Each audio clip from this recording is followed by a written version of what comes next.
The Indiana Hoosiers have all the bragging rights over Purdue right now on the football field, but the Boilermakers have all the bragging rights over the Hoosiers on the basketball floor. So, who's on top in this rivalry? Let's have a little debate, shall we?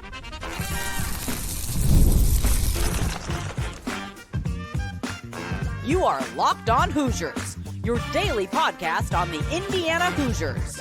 Part of the Locked On Podcast Network, your team every... It's a Locked On crossover of Hoosiers and Boilermakers. Finally, we've got somebody on the Locked On Podcast Network covering the Purdue Boilermakers. I'm Jacob Goins of Locked On Hoosiers. He is Nick Arvin of Locked On Boilermakers. So much to get to on this show today. We're talking basketball a little bit later in this episode. Is it title or bust for Matt Painter at Purdue, plus a new head coach in Bloomington as well? We'll talk about 2025 expectations on the football field for two programs, Nick, that are just kind of in different spots. Purdue, unfortunately for you guys, one of the worst teams in college football a year ago. Indiana's coming off its best season in program history. But my man, welcome to the Locked On Podcast Network.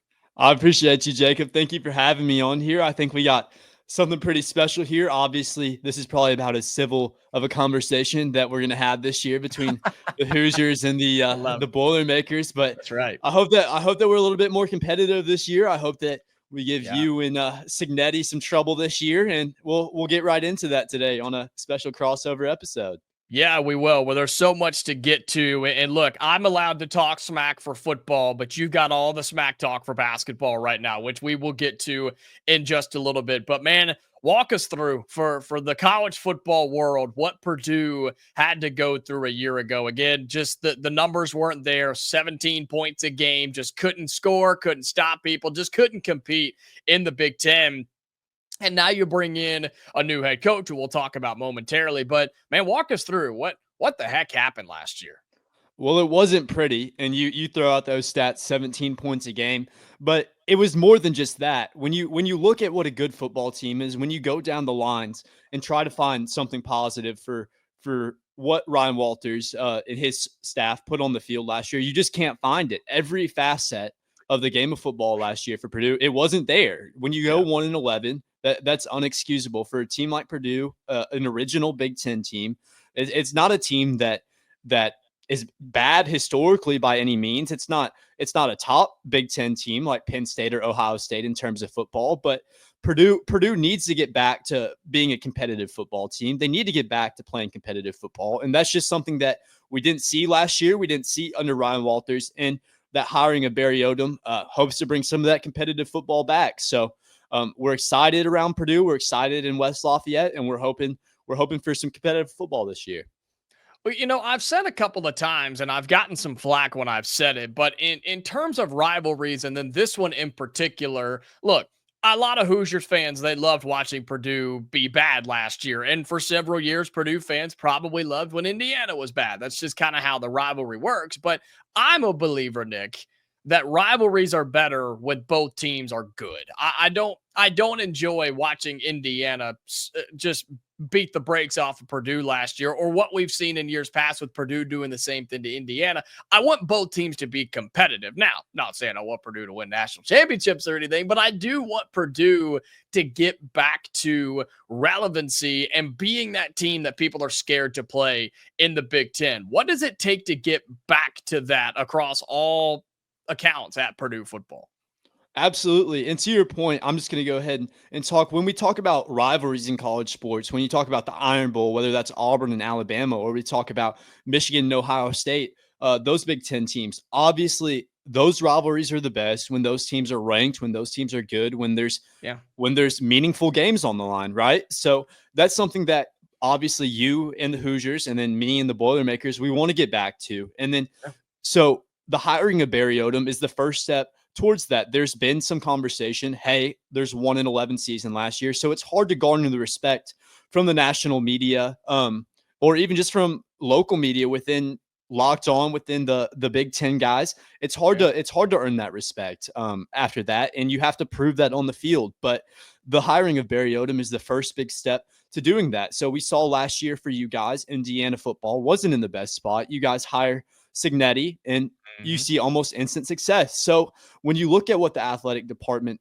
for Purdue's trying to do with that hiring of Barry Odom, it's very similar, like it or not, to what you guys did last year with that hiring of Cignetti. You get a hard-nosed guy that really, really enjoys like being on the field, being with his players, and being a player's coach, so to speak, being one of those guys that is really involved in the locker room. We saw with Ryan Walters, that locker room was extremely dysfunctional, and that's not something that's really going to happen under Barry Odom. He prides himself on having a locker room that's functional, on having a hard-nosed, strong in the trenches type football team. And I think that'll lead to success for Purdue this year. Maybe they're not going to be back in the Big Ten championship like they were 3 years ago. Maybe they're not going to, I don't want to say it, but they're not going to be able to compete with some of these Ohio States, Penn States in the world. That's just reality. But I expect for us to be a better football team this year. I expect for us to be more competitive, and I expect for us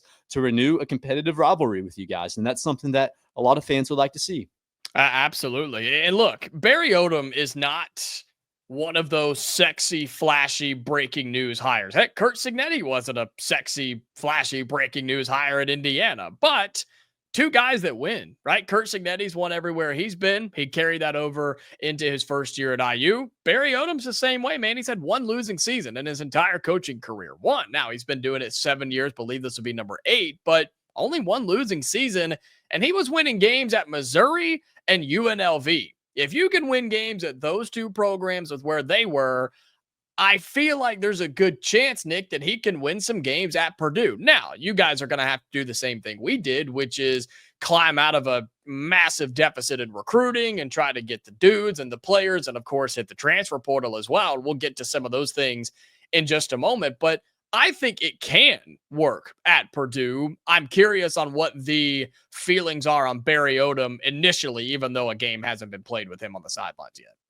Absolutely. So I've been talking a lot, although we're in the first week of our show on Locked On Boilermakers. So everyone, if you're a Boilermakers fan, check that out. But I've been talking a little bit about how Barry Odom has kind of changed the culture in some of these programs, whether that's at Missouri, whether that's at UNLV. And some of the consensus around Purdue fans is, hey, he was able to do that in the Mountain West, but can he do that in the Big Ten? And while that is a fair question, he saw success in the SEC at Missouri in those first 2 years. Obviously, his final year at Missouri didn't go as planned, but he didn't do a bad job at Missouri by any means. He took a program that was not on a good trajectory at all, and he built it up to the point where we see Eli Drinkwitz over there now was able to take the reins. Obviously, there's some stuff in the middle there that wasn't great for Missouri, but that program's on the right tracks now, and Barry Odom should be credited with some of that, some of the success of that program now for really getting them back on the track that they were set to be on after joining the SEC. And then we see what he does at UNLV. That's a team that has never had success in football. They had never been to back-to-back bowl games. He takes them to 9 wins in 2023, takes them to 10 wins in 2024. He matches the franchise or team win total for UNLV, takes them to back-to-back bowl games for the first time in that school's history. That needs to be talked about. I mean, so what? We haven't seen him do it in the Big Ten yet, but he brings in a load of transfers. He does all the right things. He says all the right things. He's done a great job so far this offseason at Purdue. And just because we haven't seen the results on the field doesn't mean that some of these fans can discredit what he's going to be for Purdue or what he can do in the Big Ten. Well, there you go. There you go. Purdue fans, Nick's got you covered, man, in terms of his support for Barry Odom. And look, Purdue fans, like we've mentioned, they're trying to and probably hoping for something similar to what Curt Cignetti in Indiana did in year 1, which leads us into expectations for 2025. We'll talk about the schedules. We'll talk about the teams and those daunting expectations. That's coming up next here on a Locked On crossover of Hoosiers and Boilermakers. Today's episode of Locked On Hoosiers and Locked On Boilermakers is brought to you by FanDuel. Summer sports are in full swing, and whether you're all about baseball under the lights, golf on the green, or a high-stakes soccer game, FanDuel is the best way to make every game even more exciting. You're already following the action, right? So why not make it a little bit more thrilling? With FanDuel, you can get in on the game while your friends are getting sunburned at the beach. I use FanDuel almost every day. Right now, it's baseball. Nerfies have a stranglehold on me, and golf is getting into playoffs, I believe, this weekend. So FanDuel is the place you need to be. Again, if you're going to be watching the games or watching the tournament, you may as well be on FanDuel at the same time. If you're new to FanDuel, new customers can bet just $5 and get $150 in bonus bets if your first $5 bet wins. All right. So open the FanDuel app today or visit fanduel.com right now to get started. All right, we continue on a Locked On crossover of Hoosiers and Boilermakers. I'm Jacob Goins of Locked On Hoosiers. He is Nick Arvin of Locked On Boilermakers. And now we talk some expectations here, Nick, because two teams, two programs that are in completely different spots in terms of their success from a year ago, and I think expectations in 2025. And I'll just tell you from the Indiana side for your Purdue fans, the expectations are kind of split right now in the Indiana fan base because, look, some people say, hey, you made it to the playoffs once. Good enough for us. We're good. We're good. Everybody's fine. We'll just hang out. We'll see what happens, and we'll wait for basketball season. Other fans have said, well, you made the playoffs once. Can you do it again? We want to see you do it again. That was fun. That was exciting. We like to win football games. And then there's a big group of people that are just kind of in the middle. They want this team to compete. They want this team to win games, but they just don't know quite what to expect in year two.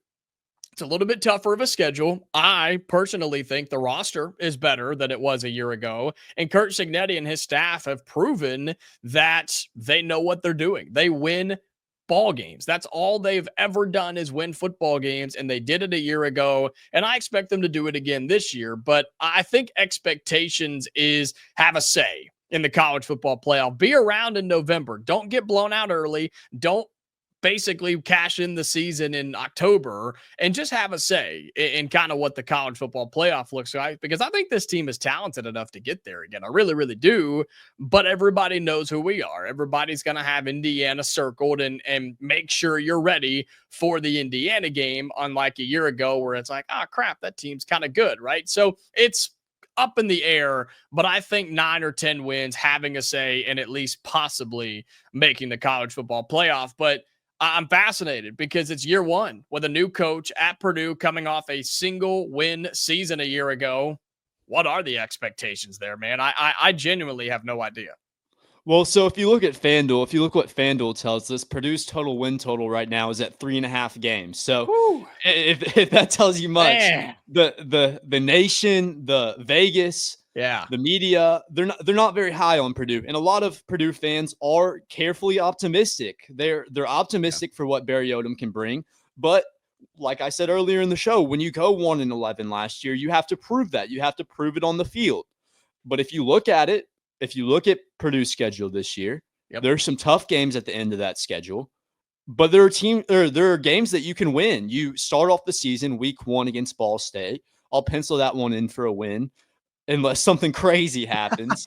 And then week 2, you take on a talented FCS team in Southern Illinois. And that brings us into week 3 at Ross-Ade. You bring in the Trojans of USC, they're going to be improved this year. But last year we saw for USC, they had a problem stopping the run. And you bring in a talented running back at Purdue and senior running back Devin Mockabee. You bring in a head coach who has built his philosophy on a talented running game, on having a talented offensive line. And there's a world where you can win that game. Sure, maybe on paper, USC has the more talent. If you're talking about star recruits, if you're talking about power of transfers, if you're talking about quarterback talent, but that's why games are played on the field, right? It's true. Barry Odom has a game plan. He has a system. It's not like Ryan Walters where he was bringing in guys just to bring in guys. Barry Odom's been very articulate. He's been very intentional about who he's brought in via the portal, who will fit his system, and bringing in guys that are going to help him win games in his style. And that's something that the nation needs to realize. That's something that the media needs to realize. Barry Odom isn't going to just lay down and let his team get beat week after week after week. He's going to compete week after week. Sure, maybe not going to be a Big Ten championship team in year 1, but you can start to win games. You can get on that bowl path. You can try to pull out 6, 7, 8 wins this season. You can try to get to a bowl game and really get this fan base, get this team excited going into 2026 for some bigger expectations. You got to realize they bring in two quarterbacks. Ryan Brown, who was here last year at Purdue, he transfers to North Carolina following the 1-11 season. You bring in Barry Odom, and then he comes back, but he still has 3 years of eligibility. You bring in a guy like Malachi Singleton from Arkansas, who led that game-winning drive against Tennessee last year. Obviously, didn't see the field much. Arkansas was talented last year, young quarterback, but you bring him in, a guy with multiple years of eligibility. This program has a good trajectory. It's on a good trajectory under Barry Odom. Maybe we don't see 8, 9, 10 wins this year, but I'd say getting to a bowl game, getting wins, playing competitive football, staying in games, that's what the fans want to see, and that's what's going to get fans riled up about Purdue football again. And I think that's all you can ask, right? I mean, in year one of any coach at any program, unless it's, the big dogs that carry over like Kalen DeBoer at Alabama, like their expectations were to get to the playoff in year one. They didn't do that, and now the fans are all fired up down there. But for Purdue, I look at the schedule, man, and you started to get to it there. You host USC, which at least you don't have to go out there, so that helps you there. You do have to go to Notre Dame, hosting Illinois, at Minnesota, at Northwestern, home for Rutgers. Then you go, that's brutal, to Michigan, home for Ohio State, to Washington, and then hosting us, the Indiana Hoosiers, on Black Friday, by the way, Nick. How do we feel about that? Side note, completely random. First time in the history of this game that it's played on Black Friday. I don't know how to feel about it. I'm still not okay with it, I don't think.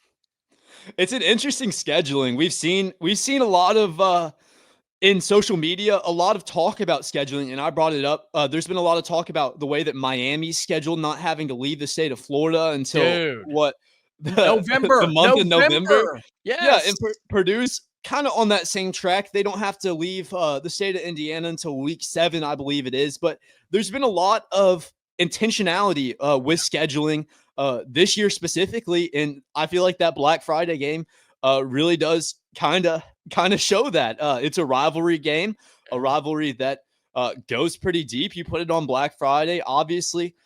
I would say that there is money involved in that. I'm sure that always, I'm sure that the people that signed the checks are happy about that one falling on a quote unquote holiday, if that's what you want to consider Black Friday. But I mean, maybe it's the start of a tradition. I don't know. Who's to say? I don't know if many people are excited about that. Many people want to get away from that tradition of that Purdue Indiana game. But hey, who's to say that change is bad necessarily? We see a new era with Curt Cignetti, a new era with Barry Odom. Hey, maybe we're in a new era of this rivalry game. Yeah, I mean, I think it'll be good for viewership and listenership and attention on this game, especially if Purdue can be decent this year. I mean, last year, unfortunately, you know this, covering the team like you do, that result was inevitable, man. That beat down was coming because Indiana was just clearly, they were just two separate teams at two separate points, and that game had been chalked up before it even came to fruition. I would love for this one. God, if Purdue can just survive, man, you guys have got to pick up some wins in there. But Indiana is not just going to ride off into another 10-win season. I mean, our schedule's much more difficult than it was a year ago. We have to go to Oregon, to Penn State, have to play Illinois in our Big Ten opener after playing 3 cupcake games to start the season. We got to go to Iowa. I mean, games that are not all that easy that the Hoosiers have to try and find a way to overcome. And I would love for this game to be Indiana trying to get a win to get to the college football playoff, avoiding a slip-up game. Maybe this is an opportunity for Barry Odom and Purdue to get a big win on the season if they hadn't had one already. But you talk about so many of those players and what to fully expect. I think a bowl game for you guys would be awesome. I think a bowl game for Purdue is a really good expectation. And then, like I said, I think 9 or 10 wins for Indiana and having some sort of a say in the college football playoff would be good for us here in Bloomington. Absolutely. So obviously these two programs aren't in the same spot right now. And maybe we could go inversely on the basketball side of things. But yeah, what we want right now is for these two programs to kind of get in the same spot. We don't want these two programs to be bad and good at the same time. We want both of these programs to be good. As much as I can say I don't like the Hoosiers, as much as you can say you don't like the Boilermakers, like you said earlier in the show, this rivalry, this game is better when both Purdue and Indiana are good. And we need to get back to that. We need to get back to playing competitive football on our side, and we need to get back to having this rivalry that so many generations have cherished. Well, look, I've had my fun talking football smack. Now you get your chance to do it on the basketball side. We do a very quick, short, but fun basketball preview for the Hoosiers and the Boilermakers. We do that right after this on a Locked On crossover episode.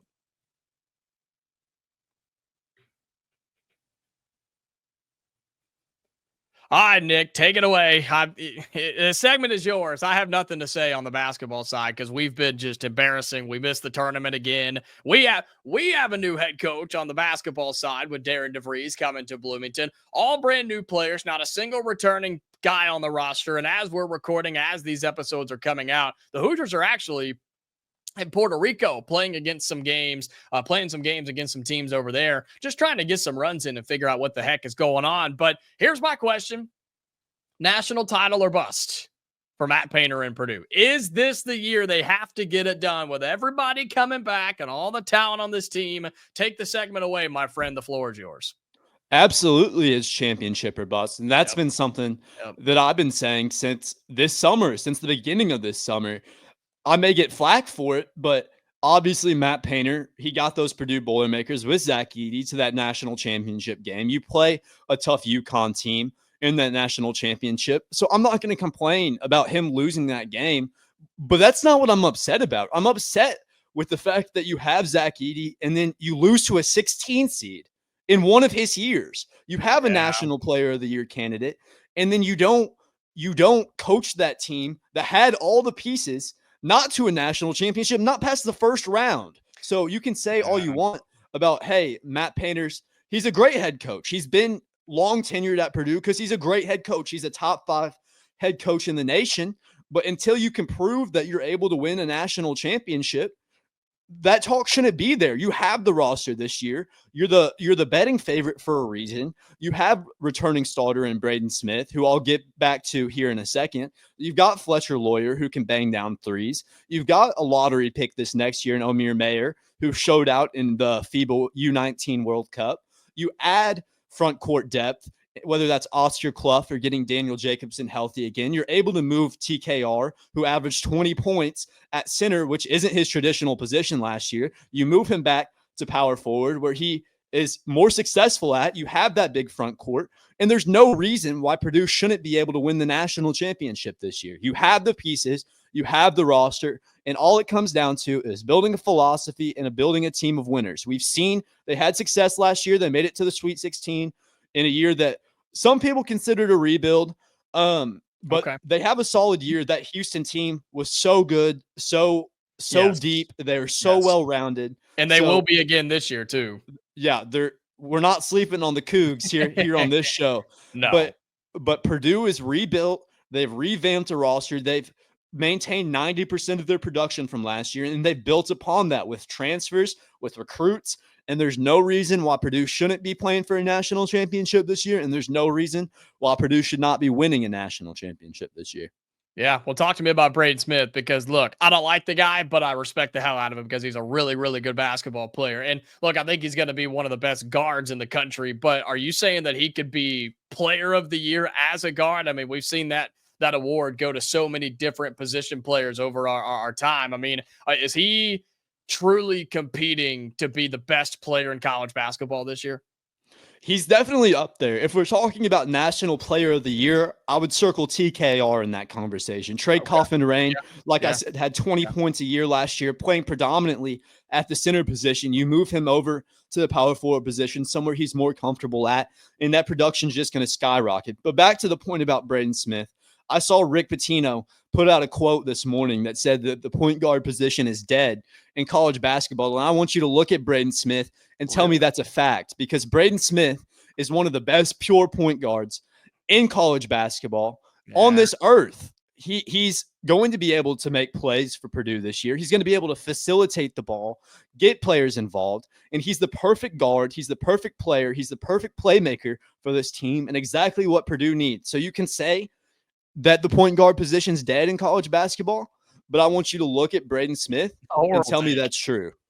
Yeah, that's terrible. That I have not seen that quote you're talking about, but I'm glad I haven't because I may have like wrecked my car or something. That is absolutely. That's Rick Pitino said that? Yeah, Rick Pitino said that. It was big news this morning. Oh, golly. I'll have to look that up. I may be talking about that later on Locked On Hoosiers. That's crazy. No, for Indiana, we don't really have anybody like that we could talk about as of right now, because as I mentioned, for your Purdue people who may not have been keeping up, Mike Woodson's no longer the head coach, and you guys may be sad about that because he was terrible, and I've made that so vocalized and out there in the world. We bring in Darian Devries, who was at West Virginia. He was at Drake before, won several games there, and was a winning coach there his entire time. Went to West Virginia for a year, and now he's the head coach in Bloomington. And as I mentioned, not a single player from last year's team, between graduation, transferring, whatever, not a single player from last year's team is returning to this Indiana squad. And that's good and bad, right? You've got a bunch of new names, bunch of new faces, but they've never played together. And that's why this Puerto Rico trip that they're currently on is such a big deal. They're finally getting some runs. They got some extra practice. And the highlights there before we get out of here, Tucker DeVries, who is Coach DeVries' son from West Virginia. He's going to play the three. He's a really good scorer, really good defender. Lamar Wilkerson is the Sam Houston transfer, top 15 scorer from a year ago in all of college basketball. And then Reed Bailey is the Davidson transfer, who will be our starting center. We've also gone and got some international kids as well. And so it will be a new looking Indiana team. Now, one of the things we were able to do last year was catch you guys just one time and be able to build some momentum on that down the stretch. Didn't lead to an NCAA tournament bid, but for the Purdue fans who have watched Indiana basketball struggle as of late, especially on the offensive end of the floor, it will look much different this year. This team is going to run. They're going to shoot. They're going to play hard-nosed defense. Can they stop anybody? I don't know, but they're going to try. Till they make a bunch of shots? I don't know, but they're going to try. And that's going to be the difference between this year's team versus what we saw in the Mike Woodson era. I don't know if it's going to lead to wins or not. Couldn't tell you, but it's going to look a whole lot different than what it has in the past. And I agree with you from the competitor standpoint. I think you got to get it done for Matt Painter, man. I think if he doesn't do it right now, my question and problem is, if not now, then when, right? That's Absolutely. The way I look at it for you guys. I agree completely with you. So we talk about the expectations for Purdue and that being title or bust, and that is how it should be. You can like Matt Painter all you want. You can love him as a head coach. I like Matt Painter. I like the personality of the guy. I like who he is as a person. But until you win that national championship, you can't be in that conversation. You can't be in the conversation as one of the top coaches, no matter how much I or anyone in the fan base thinks it. So we talk about how that is the expectation for Purdue. But can you tell my fan base kind of what the expectations is for your Hoosiers coming up this year, missing the tournament? That's a team that historically, just like Purdue, great at basketball, an amazing basketball program, missing out on the tournament. That hurts. That sucks. So tell us a little bit about what you guys can expect, what you guys hope will happen for Indiana and that team this coming up this year. Well, that's it. I mean, you said it. It's making the NCAA tournament, getting back into these recruiting battles, which we have seen. We've seen head coach Darian Devries get into a lot of these 2026 recruiting battles, which I know there's the narrative that the 26 class is weak compared to some of the others, and I see where it's coming from. But regardless, the Hoosiers are back in with so many of these kids and just basically restarting on the recruiting trail. So already seen that, which is good. That's what I wanted to see. But yeah, on the floor, I think for Indiana, just make the tournament, man. Win some games you're not supposed to. Have some momentum. Just get to the tournament and make this an exciting team to cheer for. That's what we were lacking for so long, especially down the stretch of the Mike Woodson era. So Purdue's looking for a national title. The Hoosiers are looking to make the NCAA tournament. We're all one and the same, right? I don't know. Probably not. But man, I'm so pumped to have Nick Arvin of Locked On Boilermakers here on the network. My man, I appreciate you. You're going to do a fantastic job and can't wait for us to do many more crossovers here as well. And I'm Jacob Goins of Locked On Hoosiers. Make sure you subscribe to both of our channels on YouTube. Drop your thoughts down in the YouTube comments. Like the videos as well. Tells us that you like what we're doing over here. And if you're on your audio platforms, just make sure that you follow and subscribe there as well. We will do another one of these very soon. And until next time, Hoosiers and Boilermaker fans, stay safe, and we'll talk to you later.